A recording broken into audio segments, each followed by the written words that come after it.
Welcome to my channel Mathematic makes maths easy. Today we will study class 9 chapter 4 linear equations in two variables exercise 4.1 concepts and tricks. आज हम लोग पढ़ेंगे chapter 4 linear equation in two variables. यहाँ पे कहता है linear equation और यहाँ पे कहता है टू वेरिएबल्स। तो ये लीनियर इक्वेशन क्या होता है और ये टू वेरिएबल्स क्या होता है, आइए देखते हैं। तो हम लोगों को पता है कि इक्वेशन किसे कहते हैं। तो इक्वेशन उसे कहते हैं जहाँ पे एक एक्सप्रेशन के साथ मेरा इक्वल टू साइन आ जाए। ओके, देखिए ये है मेरा linear equation in two variables. We know 2x + 5 = 0। यहाँ पे देखिए इज इक्वल टू आ गया है और यहाँ पे देखिए इज इक्वल टू आ गया है 5y - 6 = 4, फिर 4z + 3 = 5। यानी कि जहाँ पे मेरा इज इक्वल टू आ जाए वो मेरा बन जाएगा इक्वेशन। ठीक है, तो इक्वेशन कैसे बनता है? इक्वेशन बनता है मेरा इज इक्वल टू से, फिर बनता है एक्सप्रेशन से। देखिए 2x + 5 क्या है? 2x + 5 है मेरा एक्सप्रेशन, 5y - 6 है मेरा एक्सप्रेशन, 4z + 3 है मेरा एक्सप्रेशन। तो इसे हम लोग एक्सप्रेशन क्यों कहते हैं? एक्सप्रेशन इसलिए कहते हैं क्योंकि एक्सप्रेशन मेरा बनता है एक वेरिएबल को जब हम लोग एक कांस्टेंट नंबर के साथ ऐड, सब्ट्रैक्ट, मल्टीप्लाई या फिर डिवाइड करते हैं तो मेरा बनता है ये एक एक्सप्रेशन। जैसे कि ये था मेरे पास क्वेश्चन में 4z + 3। ओके, तो ये देखिए ये है 4z और ये है प्लस और फिर ये है 3। तो यहाँ पे देखिए 3 क्या है? 3 ये कांस्टेंट नंबर है, प्लस प्लस मेरा एडिशन है, यहाँ पे प्लस की जगह माइनस भी हो सकता है। यहाँ पे है z यानी है वेरिएबल, यानी कि एक वेरिएबल को जब हम लोग प्लस या माइनस करेंगे किसी कांस्टेंट के साथ तो वो जो निकलेगा मेरे पास वो हो जाता है मेरा एक एक्सप्रेशन। ओके, तो अगर एक एक्सप्रेशन को हम लोग इक्वल टू के साथ ऐड कर देंगे, यानी कि अगर हम लोग किसी एक्सप्रेशन को इक्वल टू लगा देंगे तो वो मेरा बन जाता है एक इक्वेशन। ठीक है, इसलिए यहाँ पे 2x + 5 = 0 बन गया मेरा इक्वेशन, और देखिए यहाँ पे 5y - 6 = 4 बन गया मेरा एक इक्वेशन। यहाँ पे 4z + 3 = 5 बन जाता है मेरा एक equation. All these are examples of linear equation in one variable. यहाँ पे वन वेरिएबल क्यों बोलता है? ये जो इक्वेशन है 2x + 5 = 0, ये पूरा जो एक इक्वेशन है यहाँ पे वेरिएबल क्या है? वेरिएबल है मेरे पास यहाँ पे x। तो यहाँ पे सिर्फ एक ही वेरिएबल है। यहाँ पे 5y - 6 = 4 जो इक्वेशन है उसमें वेरिएबल है मेरा y। यहाँ पे सिर्फ एक वेरिएबल है y। वैसे यहाँ पे सिर्फ एक वेरिएबल है z, इसलिए कहता है variables used are x, y और z। यानी कि linear equation in one variable हम उस इक्वेशन को बोलते हैं जहां पे मेरे पास सिर्फ एक वेरिएबल रहता है। अब देखिए if we add another variable then the above equation becomes, यानी कि जो ये वाला इक्वेशन है ऊपर वाला, तो इन तीनों इक्वेशन में अगर हम लोग एक दूसरा यानी कि अनदर वेरिएबल को ऐड कर देंगे तब देखेंगे कि मेरे पास ये कैसा इक्वेशन बन के आता है। ये देखिए ये है मेरे पास 2x + 5 = 0, तो ये था मेरे पास 2x + 5 = 0, ये मेरे पास इक्वेशन था। तो यहाँ पे हम लोग एक एक्स्ट्रा वेरिएबल यानी कि 3y को ऐड कर दिए। तो यहाँ पे देखिए 5y - 6 = 4 था, तो यहाँ पे हम लोग -3y को ऐड कर दिए। ठीक है, उसके बाद 4z + 6a + 3 = 5, यानी कि मेरे पास इक्वेशन था 4z + 3 = 5। हम लोग यहाँ पे 6a को ऐड कर दिए, यानी कि ये मेरा वेरिएबल हो गया दूसरा। इसलिए कहता है यहाँ पे देखिए if we add another variable then the above equation becomes ये। Thus we get linear equation in two variables, that is xy, yc, za। ये वाला जो इक्वेशन मिला है हमको, ये इक्वेशन क्यों है? देखिए क्योंकि यहाँ पे ये जो एक्सप्रेशन है 2x + 3y + 5, इसके साथ हम लोगों ने इक्वल टू लगा दिया, ये मेरा बन गया इक्वेशन। तो ये जो इक्वेशन है यहाँ पे कितना वेरिएबल है? x एंड y, यानी कि 2 वेरिएबल हो गया है। यहाँ पे है y और c, ये देखिए y और c यानी कि 2 वेरिएबल हो गया है। यहाँ पे है z एंड a, यहाँ पे हो गया है 2 वेरिएबल्स। इस तरीके से हम देख सकते हैं कि ये वाला मेरा हो गया है linear equation in 2 variables. Okay, so we can conclude that any equation यानी कि कोई भी equation is a linear equation in 2 variables, यानी कि किसी भी इक्वेशन को हम लोग लीनियर इक्वेशन इन 2 वेरिएबल्स बोल सकते हैं। कब? When they can be put in the form of ax plus by plus c is equal to 0। ऐसा क्यों? यहाँ पे देखिए, ये जो 3 एग्जाम्पल्स हम लोग पढ़े थे, तो ये तीनों एग्जाम्पल्स में ax plus by plus c is equal to 0 क्यों हो रहा है? आइए देखिए, सबसे पहले देखते हैं ये वाला एग्जाम्पल से। ये देखिए, अगर ये मेरा ax plus by plus c is equal to 0 है, तो यहाँ पे देखिए ax यानी कि यहाँ पर a बन जाता है मेरा 2 प्लस by यानी कि ये हो गया प्लस और हो गया by यानी कि y मेरा ये है, तो b क्या हो जाएगा? b हो जाएगा 3 प्लस c क्या होगा?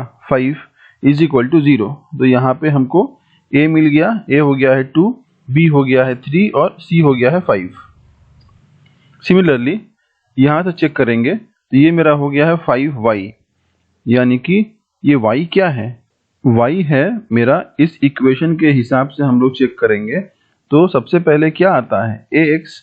तो ये वाला है मेरा ax, तो यहाँ पर हम समझेंगे कि ये वाला है मेरा a और ये वाला है मेरा x।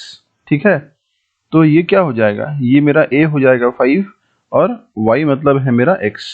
ठीक है, प्लस by, यहाँ पे देखिए माइनस 3c है, तो यहाँ पर y मतलब क्या हो गया है? y मतलब हो गया है c, क्योंकि ये y ये x ये क्या है? ये तो है वेरिएबल, इसलिए यहाँ जो 5y है इसमें वेरिएबल क्या है? y। यहाँ जो 3c है इसमें वेरिएबल क्या है? c। इसलिए हम लोग वेरिएबल के साथ वेरिएबल को मैच करेंगे। हम लोग x और x, y और y ऐसा तो मैच नहीं करेंगे, हम लोग वेरिएबल के साथ वेरिएबल का मैच करेंगे।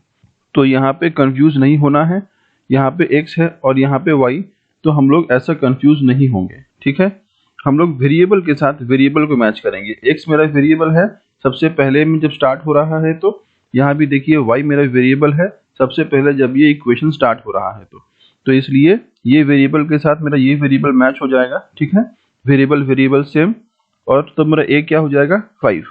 सिमिलरली यहाँ देखिए y है वेरिएबल, यहाँ देखिए c है वेरिएबल, तो यहाँ पर क्या हो गया है? यहाँ पर मेरे पास बच गया है b, तो b क्या होगा? b मेरा हो जाएगा -3। ओके, उसके बाद देखिए लास्ट में है प्लस c, तो c क्या हो जाएगा? देखिए यहाँ पर c हो जाएगा मेरा -6। ठीक है, इस तरीके से हम लोग अपना जो इक्वेशन दिया रहेगा उसमें से वेरिएबल और जो कांस्टेंट है उसको निकालेंगे। यहाँ पर कहता है ax plus by plus c is equal to 0, तो ये मेरा देखिए ax, तो अगर ये मेरा ax है तो ये वाला मेरा वेरिएबल है। ठीक है, तो a क्या होगा? 4 मेरा हो गया है a। वैसे ही by, अगर ये मेरा by है तो मेरा वेरिएबल कौन सा है? ये, तो मेरा पास नंबर क्या हो जाएगा? 6, इसलिए b हो जाएगा यहाँ पे 6। उसके बाद ये हो गया है +3, यानी कि c हो गया है 3 इज इक्वल टू 0। यहाँ पे कहता है x and y are variables, a, b, c are real numbers where both a and b cannot be 0 at same time। बोलता है कि x and y जो है वो मेरा वेरिएबल है और a, b, c मेरा क्या है? a, b, c मेरा एक कांस्टेंट नंबर है, यानी कि रियल नंबर है जो 0 नहीं हो सकता एक टाइम में, यानी कि सेम टाइम में।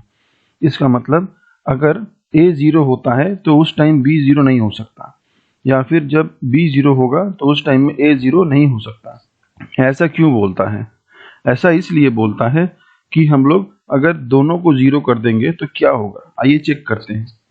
अगर हम लोग a को कर देते हैं 0, ठीक है, और b को भी कर देते हैं 0, तो क्या होगा? हमको पता है कि किसी भी नंबर के साथ अगर हम 0 का मल्टीप्लाई करेंगे तो वो मेरा बन जाता है 0। वैसे ही यहाँ भी मेरा ये बन जाएगा 0, तो 0 प्लस 0 क्या होता है? 0 प्लस 0 होता है 0। ठीक है, प्लस c क्या है? c तो एक कांस्टेंट नंबर है, जैसे कि 4, 5, 6 कुछ भी, तो समझिए कि ये 0 है और c की जगह में समझिए कि यहाँ पर नंबर 4 दिया हुआ है, तो 0 प्लस 4 क्या होता है? 0 + 4 होता है मेरा 4। ओके, तो एक चीज ध्यान से देखिए, ये क्या था मेरा, ये था मेरा लीनियर इक्वेशन इन 2 वेरिएबल्स। तो समझिए कि यहाँ पर मेरे पास ये 4 आया था, है ना। तो अगर ये 4 यहाँ पे आता है तो कैसे हो सकता है, 4 तो मेरा कांस्टेंट है, तो ये वाला 4 के साथ कोई वेरिएबल है, ये वाले 4 के साथ मेरे पास कोई वेरिएबल ही नहीं है। ये जो मेरा चैप्टर है ये तो 2 वेरिएबल्स वाला चैप्टर है ना। तो यहाँ पे नंबर के साथ मेरे पास तो एक वेरिएबल को होना पड़ेगा, इसलिए अगर a 0 हो जाएगा और b 0 हो जाएगा तो मेरे पास तो दोनों वेरिएबल का आंसर 0 आ जाएगा। तो इसलिए मेरे पास सिर्फ आंसर में नंबर आ जाएगा, वेरिएबल तो आएगा ही नहीं। तो इसलिए दोनों 0 नहीं हो सकता। अगर दोनों में से सिर्फ एक 0 होता है तो क्या होगा, देखिए। अगर हम लोग यहाँ पे a को करते हैं 0 और b को 0 नहीं करेंगे, अगर a मेरा हो गया है 0 और b मेरा है यहाँ पे समझिए 2, तो ये क्या होगा, ये मेरा हो गया है इसका आंसर 0 और ये मेरा हो जाएगा 2y। अगर ये मेरा 2y हो गया है और c मेरा 4 था तो ये क्या हो जाएगा 2y + 4 = 0, यानी कि ये मेरा बन गया है एक इक्वेशन। तो दोनों में से अगर दोनों ही मेरा 0 हो जाएगा तो मेरा आंसर जो है वो कांस्टेंट यानी कि नंबर में चलाएगा, जो कि नहीं हो सकता क्योंकि यहाँ पे चैप्टर है मेरा वेरिएबल वाला। ओके, अब देखते हैं नेक्स्ट क्या है। नेक्स्ट है एग्जाम्पल 1। देखिए ये क्या बोलता है, ये है एग्जाम्पल 1। ये कहता है write each of the following equation in the form of ax + by + c = 0 and indicate the values of a, b and c in each case. यहाँ पे दिया हुआ कुछ इक्वेशन है और हमको कहता है कि दिया हुआ जो इक्वेशन है उसको हम लोगों को ax + by + c के फॉर्म में लिखना है, और ये लिखने के बाद हमको यहाँ से a का वैल्यू, b का वैल्यू और c का वैल्यू बताना है। कैसे होगा देखिए, एग्जाम्पल 1। ये क्वेश्चन में हमको दिया हुआ है नंबर 1 में 2x + 3y = 4.37। तो हम लोग को पता है कि इक्वेशन कैसे बनेगा, इक्वेशन बनेगा जब मेरा इक्वल टू के उस तरफ में चल जाएगा 0। ओके, और इक्वल टू के पहले मेरा होगा ax + by + c = 0। तो यहाँ पर देखिए ax + by, यानी कि ये वाला मेरा हो गया है ax, ये वाला हो गया है मेरा by, लेकिन c तो है ही नहीं यहाँ पे, तो इसलिए c कैसे आएगा। अगर ये वाला नंबर को हम लोग इक्वल टू के उस तरफ लेके चल जाएंगे तो मेरे पास c आ जाएगा। तो ax हमको यहाँ मिल गया + by + c, तो c मेरा हो गया है ये 4.37। ओके, देखिए जब ये 4.37 इक्वल टू के राइट साइड से इक्वल टू के लेफ्ट साइड में जाएगा तो उसका साइन जो है वो माइनस में हो जाएगा, ठीक है ना। इसलिए ये मेरा हो गया है 2x + 3y - 4.37 = 0। तो ये वाला मेरा इसके साथ मैच कर गया है, ठीक है।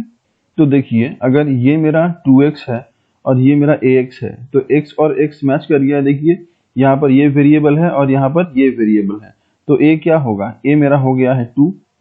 वैसे ही by यहाँ पर देखिए 3y, तो y और y देखिए मैच कर गया है, तो b क्या होगा 3। यहाँ पे है देखिए +c, तो देखिए यहाँ पर c का वैल्यू क्या हो जाएगा, c का वैल्यू हो जाएगा मेरा -4.37। तो देखिए यहाँ पर a हो गया है 2, b हो गया है +3 और c हो गया है -4.37। यहाँ पे लिखा है मैंने 2x + 3y प्लस, अगर ये बाहर में प्लस हो गया है तो भीतर में क्या होगा -4.37, क्योंकि ax + by + c = होता है 0। तो ये है मेरा प्लस और ये है मेरा c, तो c क्या है, c है मेरा -4.37। इसलिए मेरा आंसर हो गया है a = 2, b = 3 और c = -4.37। ओके, नंबर 2 देखिए यहाँ पर दिया हुआ है x - 4 = √3y। तो देखिए सबसे पहले हम लोग इक्वल टू के राइट साइड में जो है उसको लेफ्ट साइड में लेके आना पड़ेगा हमको। तो ये क्या हो जाएगा, ये मेरा हो जाएगा x, फिर √3y जो इक्वल टू के राइट साइड में था वो मेरा लेफ्ट साइड में आएगा, तो उसका साइन जो है वो चेंज हो जाएगा। ये मेरा हो गया है -√3y और यहाँ पर हमको दिया हुआ था -4, ये मेरा हो गया है -4, ठीक है। तो अब हम लोग कंपेयर करेंगे ax + by + c से। तो अगर ये वाला मेरा ax है तो देखिए x तो मेरा यहाँ पर है, तो a कुछ नहीं है। अगर कुछ नहीं सामने है तो ये मेरा है 1। ओके, अब देखिए यहाँ पर प्लस बी वाई, तो देखिए ये हो गया है मेरा प्लस बी वाई, तो y तो यहाँ पर है, तो b क्या हो जाएगा, b मेरा हो जाएगा -√3। ओके, प्लस c, तो प्लस हो गया, ये प्लस मेरा यहाँ पर आ गया, और c, तो c क्या है यहाँ पे, ये है मेरा c, तो c क्या है देखिए -4। Therefore a is equal to 1 हो गया, b इज इक्वल टू हो गया -√3, c इज इक्वल टू हो गया -4। ओके, नंबर 3 यहाँ पे 4 is equal to 5x minus 3y लिखा हुआ है, तो हम लोग क्या करेंगे, 4 को इक्वल टू के उस तरफ लेके चल जाएंगे। ये मेरा हो गया है 5x minus 3y minus 4 is equal to 0। अब कंपेयर करेंगे हम लोग ax plus by plus c से, तो अगर ये वाला मेरा ax है तो ये मेरा x हो गया, तो a क्या होगा, a होगा मेरा 5। ये देखिए a हो गया है मेरा 5। वैसे ही -3y है, तो मेरा जो फॉर्मूला है वो तो है ax प्लस by, माइनस तो है ही नहीं फॉर्मूला में। देखिए यहाँ पे लिख लिए हैं 5x, यानी कि ये हो गया है मेरा a और ये हो गया है मेरा x, ठीक है। और उसके बाद क्या है, उसके बाद तो मेरा है प्लस by, तो ये प्लस आ गया by, तो अगर ये है मेरा b और ये है मेरा y, तो यहाँ पर देखिए y मैच कर गया, तो b क्या होना चाहिए, b होना चाहिए -3। देखिए b आ गया है -3। फिर है मेरे पास फॉर्मूला में प्लस c, तो देखिए प्लस प्लस आ गया, तो c क्या है, c है -4। ये हो गया है मेरा c -4, यानी कि हमको यहाँ से a, b और c निकल गया है, ठीक है। अब देखिए नेक्स्ट क्या है, नेक्स्ट है नंबर 4। यहाँ पर हमको दिया हुआ है 2x is equal to y, तो क्या करेंगे हम लोग, इक्वल टू के पहले इसको लेके आएंगे, तो ये मेरा बन जाएगा 2x minus y is equal to 0, ठीक है। तो हमको पता है कि linear equation in two variable का मेरा जो फॉर्म है वो होता है ax, तो सबसे पहले a आता है, फिर आता है मेरा x, फिर होता है ax के बाद होता है प्लस by, उसके बाद होता है plus c is equal to 0, ठीक है। ये है मेरा पैटर्न, यानी कि formula linear equation in two variables का। ओके, तो यहाँ पे देखिए ये क्या है 2x, तो इसके साथ ये मैच कर गया, तो यहाँ पर क्या होगा, 2x का जगह हो गया है मेरा ax, ठीक है, यानी कि a हो गया है मेरा 2। देखिए a 2 आ गया। उसके बाद क्या है, यहाँ पे है प्लस by, यहाँ पे क्या था -y था। देखिए हम लोग क्या किए हैं, प्लस जो यहाँ पे था देखिए ये वाला प्लस आ गया है by, तो मेरे पास y में क्या था, y के साथ था माइनस, तो देखिए ये मेरा ब्रैकेट में हो गया है -y। ओके, -y मतलब क्या होता है, -y इसका मतलब ये हो गया है ना -1 इंटू y, तो -1 के साथ अगर हम लोग y को मल्टीप्लाई किए हैं तभी तो मेरे पास -y आया है।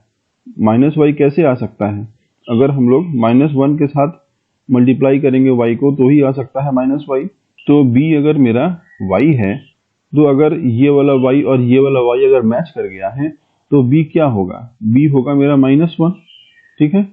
इसलिए देखिए यहाँ पर b हो गया है -1 plus c is equal to 0। तो क्वेश्चन में देखिए c कुछ दिया ही नहीं हुआ है, ठीक है, तो c क्या होगा, ये वाला c है मेरा, यानी कि अगर कुछ नहीं दिया हुआ है यहाँ पर क्वेश्चन में कांस्टेंट, यानी कि c का वैल्यू, तो वो मेरा 0 हो जाएगा। इसलिए देखिए यहाँ पर कोई c का वैल्यू नहीं दिया हुआ है, इसलिए मेरा c हो गया है 0।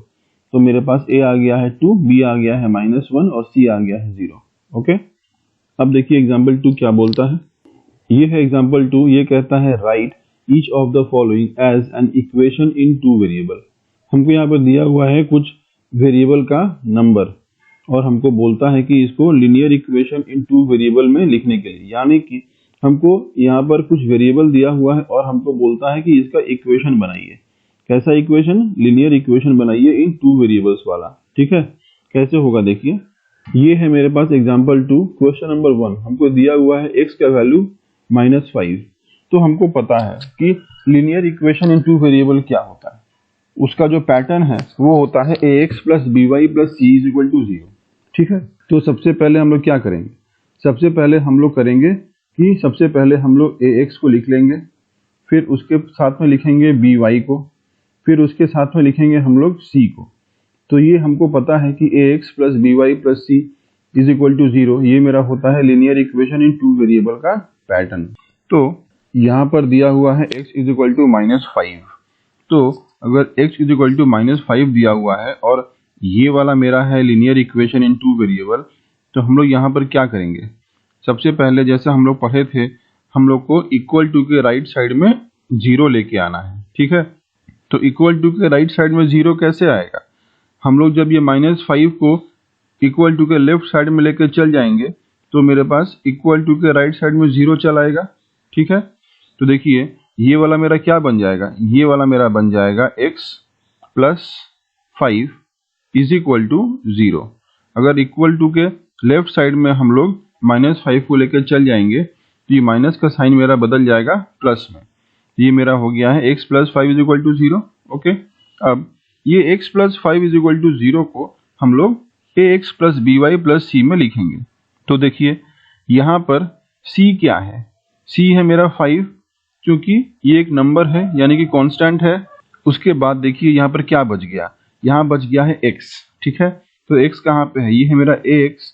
तो x के साथ में कोई नंबर है? नहीं। अगर x के साथ में कोई नंबर नहीं है मतलब हम लोग पकड़ लेंगे कि वो 1 है ऑटोमेटिक, ठीक है। जहाँ पर कुछ नहीं होगा वहाँ पे 1 होगा। ओके, तो देखिए ये क्या हो गया मेरा? x इंटू 1 हो गया, यानी कि x के साथ मेरा 1 आ गया। अब देखिए यहाँ पर कहीं पर y है? इस इक्वेशन में कहीं पर भी मेरा y नहीं दिया हुआ है। अगर y नहीं दिया हुआ है तो इससे हम लोग क्या समझेंगे? इससे हम लोग समझेंगे कि y के साथ 0 का मल्टीप्लाई हुआ है। अगर किसी भी नंबर के साथ हम लोग 0 को मल्टीप्लाई कर देंगे तो उसका आंसर क्या आ जाएगा? 0। इसलिए देखिए यहाँ पर y नहीं दिया हुआ है, तो इसलिए हम लोगों ने y को यहाँ पे 0 से मल्टीप्लाई कर दिया है। तो ये क्या हो जाएगा? देखिए ये मेरा ax, यानी कि ये हो गया है मेरा ax, ये हो गया है by और ये हो गया है c इज इक्वल टू 0। इस तरीके से हम लोग linear equation in two variable में इसको लिखेंगे। सिमिलरली यहाँ पर है y इज इक्वल टू 2, तो ये 2 को हम ले जाएंगे लेफ्ट साइड में, इक्वल टू के राइट साइड में हो जाएगा 0। तो ये मेरा क्या बन जाएगा? ये मेरा बन जाएगा y minus 2 is equal to 0, ठीक है। ये मेरा y minus 2 is equal to 0 जब हो जाएगा तो यहाँ पर क्या आएगा? देखिए सबसे पहले हम लोगों को ax plus by plus c is equal to 0, इसको हमेशा ध्यान में रखना है। उसके बाद यहाँ पर देखिए y है, तो देखिए y आ गया यहाँ पे, y के साथ कुछ नहीं है सामने यानी कि 1 होगा। देखिए y के साथ 1 आ गया। यहाँ पर देखिए -2 यानी कि कांस्टेंट क्या होगा? कांस्टेंट यानी कि c। ये मेरा हो गया है -2, देखिए लिख दिए हैं -2। यहाँ पर x है, x यहाँ पर है ही नहीं, तो जो चीज़ मेरे पास नहीं होगा उसको हम लोग पकड़ लेंगे 0। तो देखिए x के साथ यहाँ पर आ गया 0। ओके, तो ये मेरा हो जाता है x into 0 plus y into 1 minus 2 is equal to 0। Similarly number 3 देखिए, यहाँ पे लिखा हुआ है 2x इज इक्वल टू 3, तो ये 3 को हम ले जाएंगे लेफ्ट साइड में, तो ये मेरा हो जाएगा 2x minus 3 is equal to 0। अगर हमको ये इक्वेशन मिल जाता है यहाँ से, तो ध्यान से देखिए यहाँ पर हमको c मिल गया, c है -3, x मिल गया, लेकिन y यहाँ पर नहीं है। अगर y यहाँ पर नहीं है तो क्या हो जाएगा? y का वैल्यू हो जाएगा 0। देखिए ये ax का वैल्यू में हम लोग बैठा दिए हैं x इंटू 2, क्योंकि ये देखिए x यहाँ पे दिया हुआ है तो उसके साथ में क्या है? 2। ये मेरा हो गया है x इंटू 2। उसके बाद यहाँ पर है मेरे पास -3, तो -3 क्या हो जाएगा? -3 हो गया है ये कांस्टेंट यानी कि c। तो y क्या होगा? y यहाँ पर है ही नहीं, तो y के साथ हो गया है 0। जो नहीं दिया रहेगा उसके साथ मेरा हो जाएगा 0। ओके, ये मेरा इक्वेशन बन गया है x into 2 plus y into 0 -3 is equal to 0, यानी कि ax plus by plus c is equal to 0 का फॉर्म में आ गया। यहाँ पे दिया हुआ है number 4 5y is equal to 2। तो देखिए यहाँ पे अगर हम लोग इसको 5y minus 2 is equal to 0 करेंगे, क्यों? क्योंकि 2 मेरा है राइट साइड में, तो उसको लेफ्ट साइड में लेके आएंगे तो ये मेरा हो जाएगा -2 और राइट साइड में हो जाएगा 0। ये मेरा हो गया है 5y minus 2 is equal to 0। तो यहाँ पर क्या नहीं दिया हुआ है? यहाँ पर x हमको नहीं दिया हुआ है, तो x मेरा क्या हो जाएगा? 0। देखिए x मेरा 0 कब होगा? x मेरा हो गया 0 जब हम लोग करेंगे x इंटू 0, क्योंकि देखिए यहाँ पर दिया हुआ है ax, तो x तो मेरा वेरिएबल है, ठीक है। तो वेरिएबल के साथ जो नंबर है वो मेरा है 0, तभी तो जाके मेरे पास इसका आंसर आ रहा है 0। 0 इंटू एक्स करेंगे तभी तो मेरा 0 आएगा, इसलिए 0 इंटू एक्स किए हैं तो इसका आंसर आ गया है 0। ठीक है, यहाँ पे देखिए है 5y। क्यों? ये मेरा 5y यहाँ पे था, ये मेरा हो गया है 5 इंटू वाई। उसके बाद है मेरा -2, यानी कि ये जो c है मेरा, c हो गया है यहाँ पर -2, इसलिए यहाँ हो गया है -2 इज इक्वल टू 0। ये मेरा बन गया है इक्वेशन इन टू वेरिएबल। इस तरीके से हम लोग दिया हुआ ये जो है मेरे पास, इसके हिसाब से हम लोग linear equation in two variable को निकाल सकते हैं। ठीक है, हमेशा ध्यान रखिए जो वेरिएबल नहीं दिया रहेगा उसके साथ हम लोग कर लेंगे 0। ओके, यहाँ पर देखिए x इक्वल टू 0 हो गया था, यहाँ पर y 0 हो गया था, यहाँ पर x 0 हो गया था। ठीक है, तो इससे हमको कंफ्यूज नहीं होना है। Okay, thank you. Please like, share and subscribe to my channel and press the bell icon to get new video updates.